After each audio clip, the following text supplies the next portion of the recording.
We are not in Monaco Grand Prix in Spain. Neither are we watching Hamilton at his best. We are not in Italy or France to watch the MotoGP race.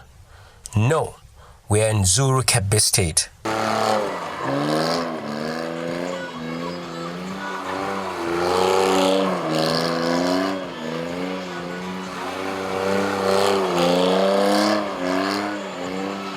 The city's only airstrip has visitors from across and beyond the country. What they are watching is a display of awesome drives and rides with exceptional stunts. This is just the beginning in the lineups for the celebration of the Uhola International Festival. We enjoy it. And the main issue, the main thing is we have people from Zulu land who are involved in this motor rally issues, and I think they are giving a very good record of themselves.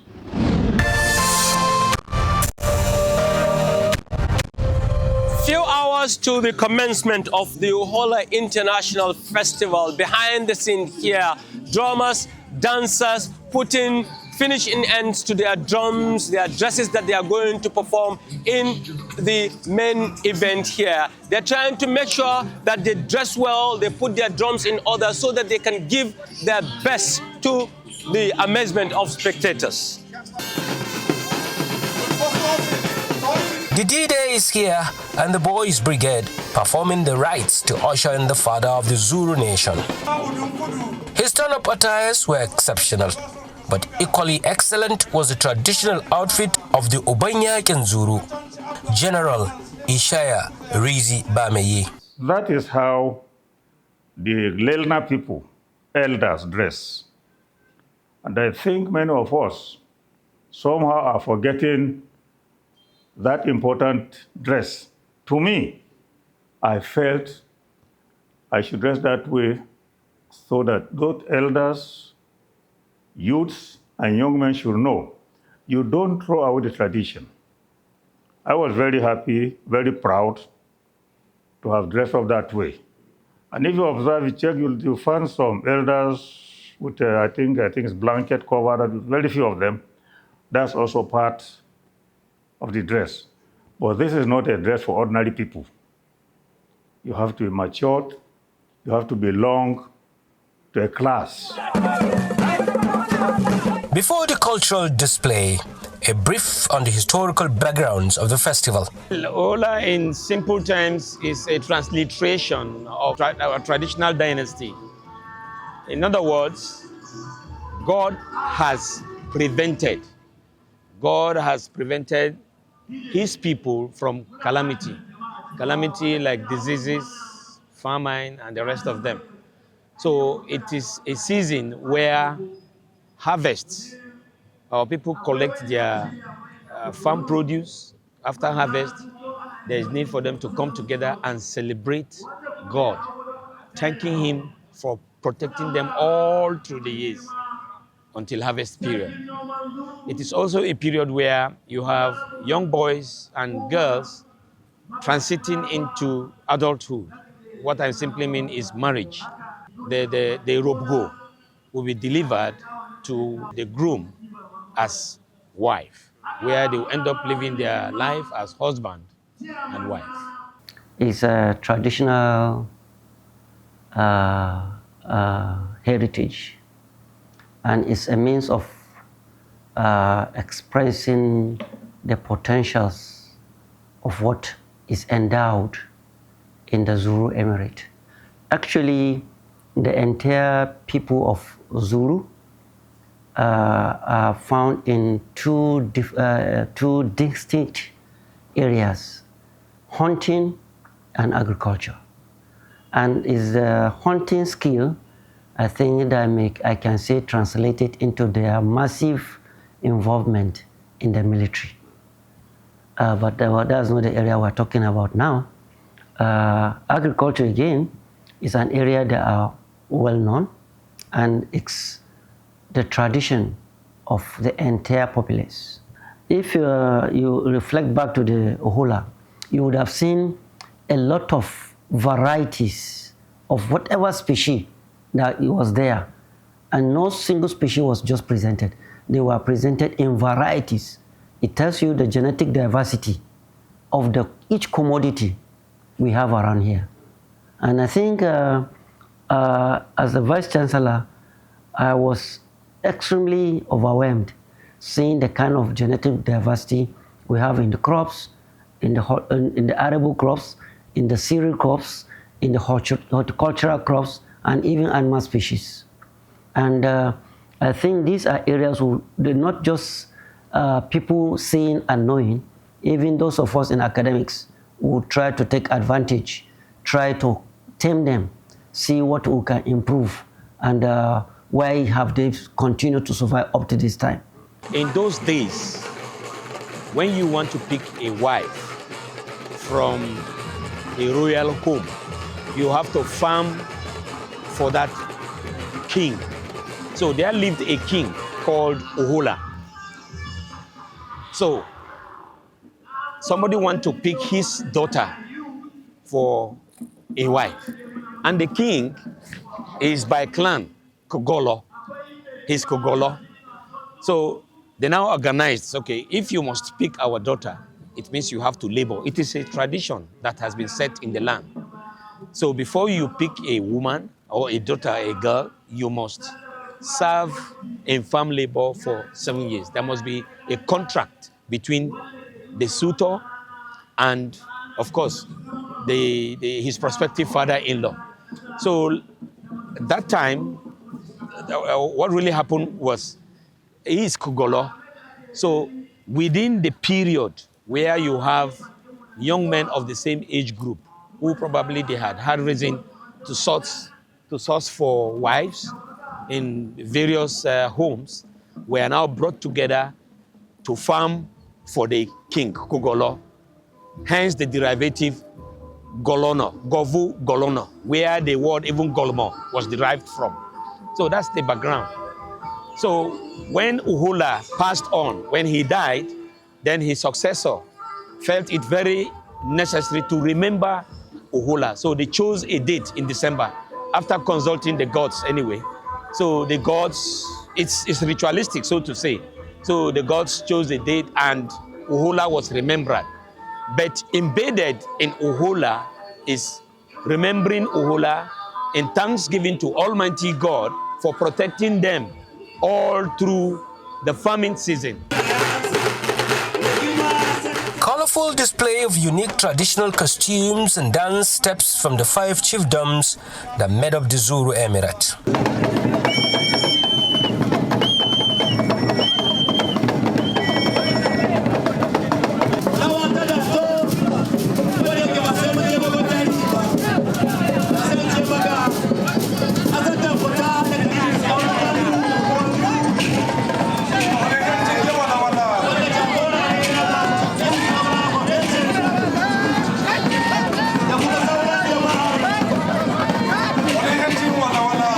For some, it's an occasion for passage to adulthood and the celebration of 7 years of servitude, which comes with the reward of a life partner.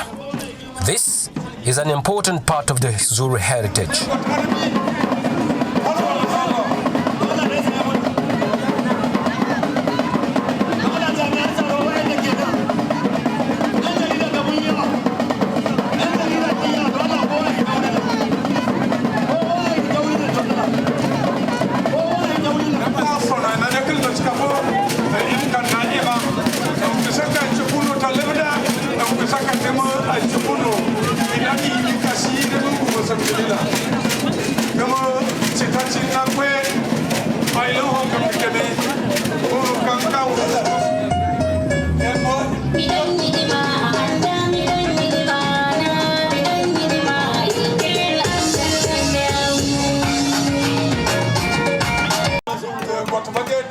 Since the majority of the people's occupation revolves around farming and hunting, the cultural dances also originates from the two trades.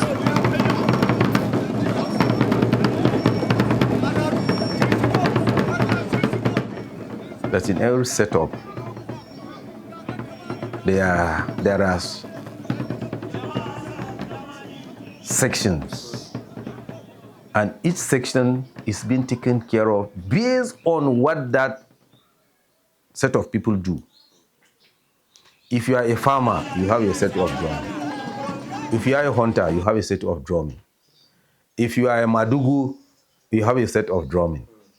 If you are downwary, that drum which they beat with hand, not even stick, it's a level of which if somebody reaches, then he deserves that drum. If you are a farmer and you don't reach that level, it cannot be beaten for you. And you can find some other big drums.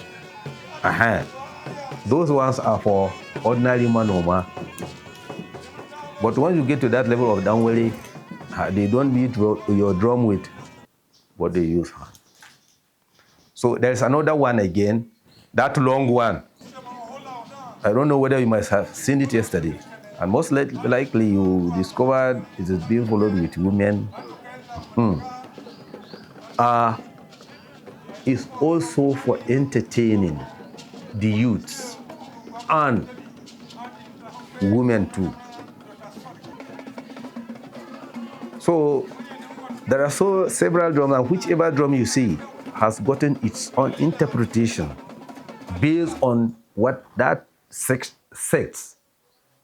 do.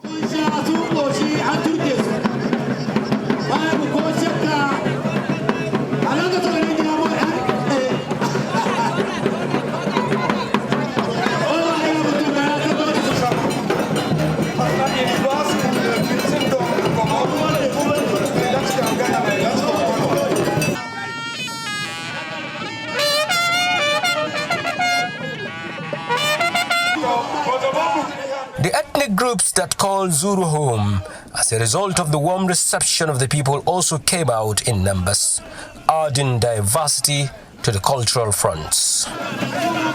It was time for the brave to show the caliber they are made, and no doubt the boys were separated from the men.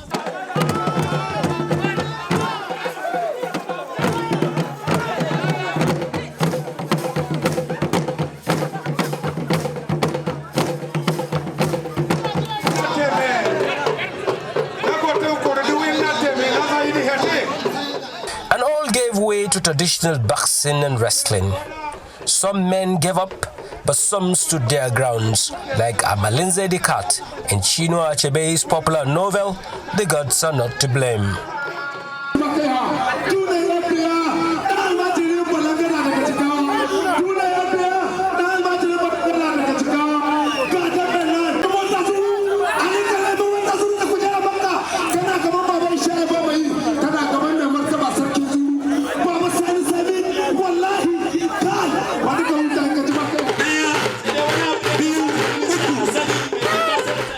Given the chance to shoot their bow and arrows, only few hit the targets.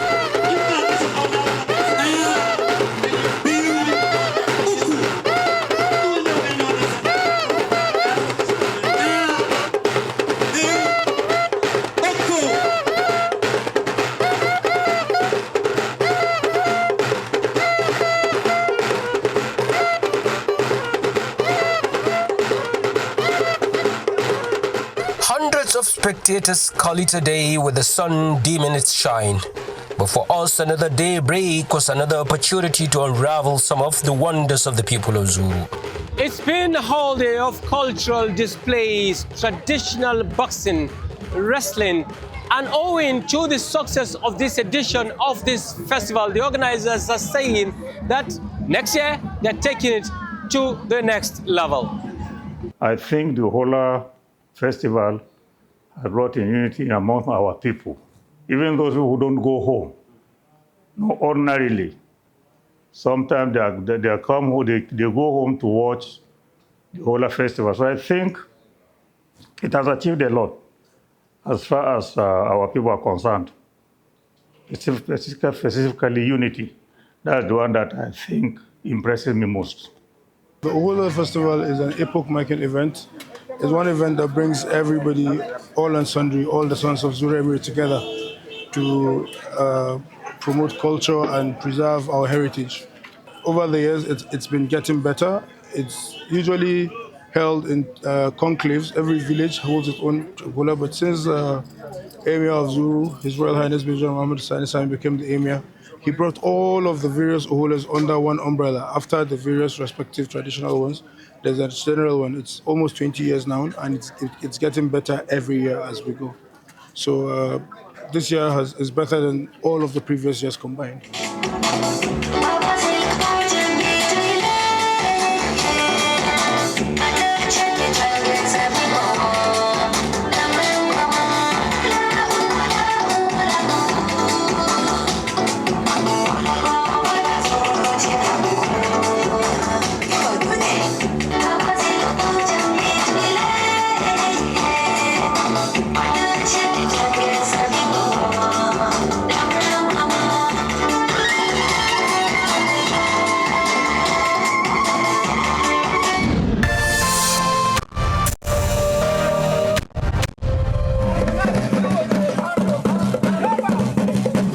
South of the city, we went in search of history.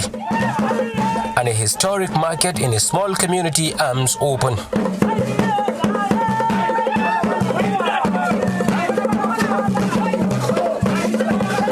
The Atlantic Ocean may be hundreds of kilometers away from this piece of land in Isgogo, in Zuru local government area of Kebbi State. It used to be a slave market, which is very critical in the supply of the raw materials that the vessels on the Atlantic Ocean waiting to receive.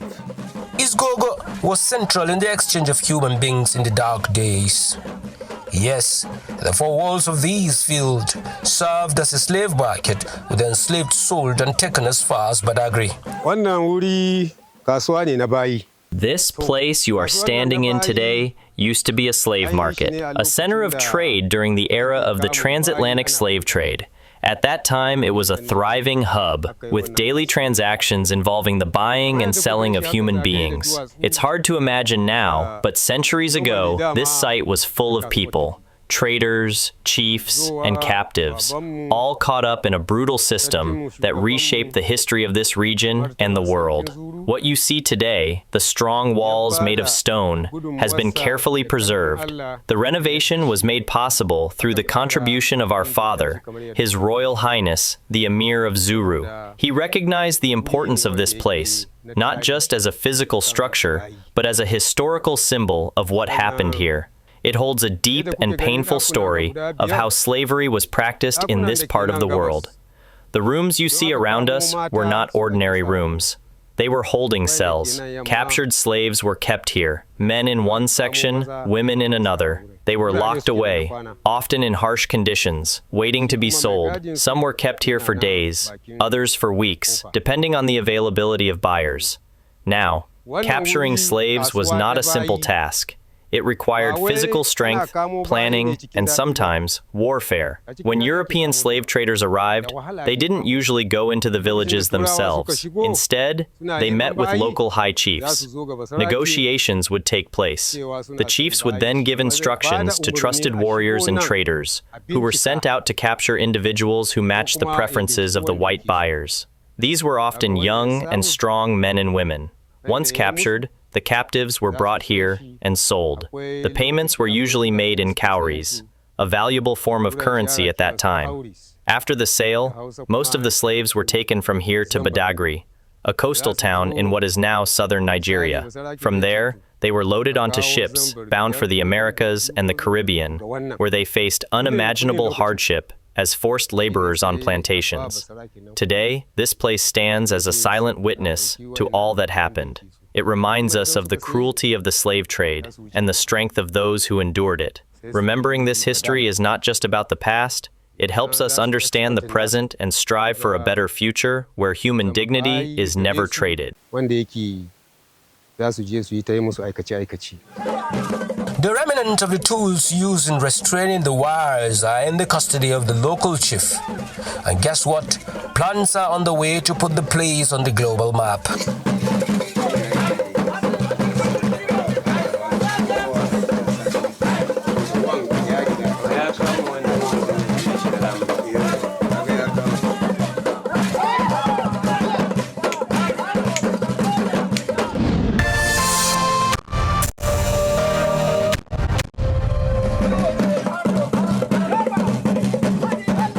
Gogo, we headed to Girmache. From the point of entrance, tradition of Zulu people on display.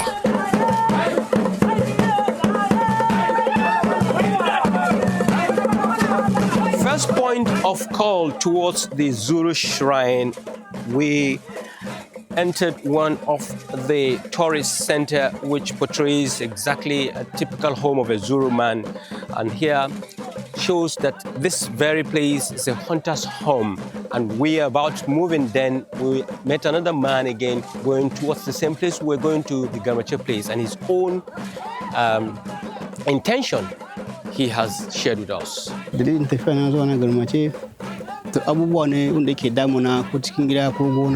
My reason for traveling here is to seek solutions to the many problems I'm facing, both at home and on the farm. I come to make a request, and if I'm fortunate enough for it to be granted, I return to thank the oracle with a bigger sacrifice in appreciation.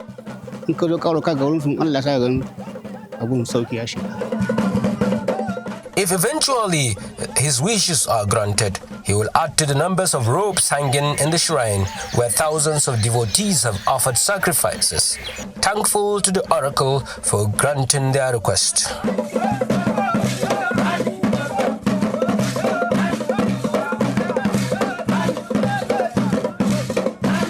The 21st century may have blown the waves of civilization throughout the globe, where a substantial number of the people of Zulu still consult the oracle.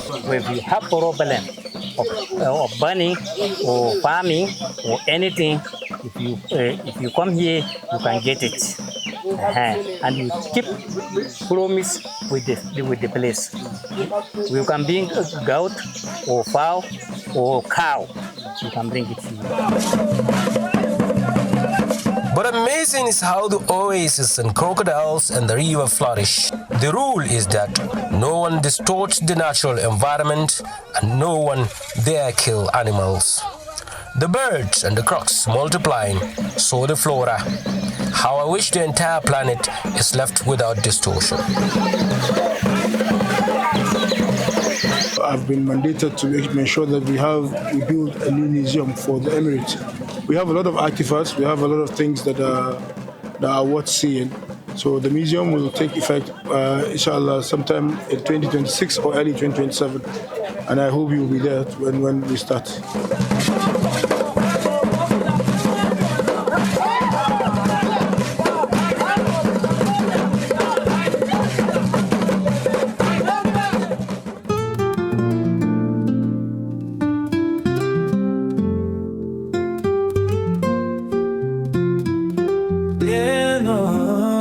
In a world full of wonders, stories to be told, Mo on the Move, documentary gold. From human interest to culture in every frame, journey with us as we explore and proclaim. Mo on the Move, where curiosity meets delight. With every episode, our hearts take flight, exploring nature, information, and tourism too. Join us on this adventure just for you.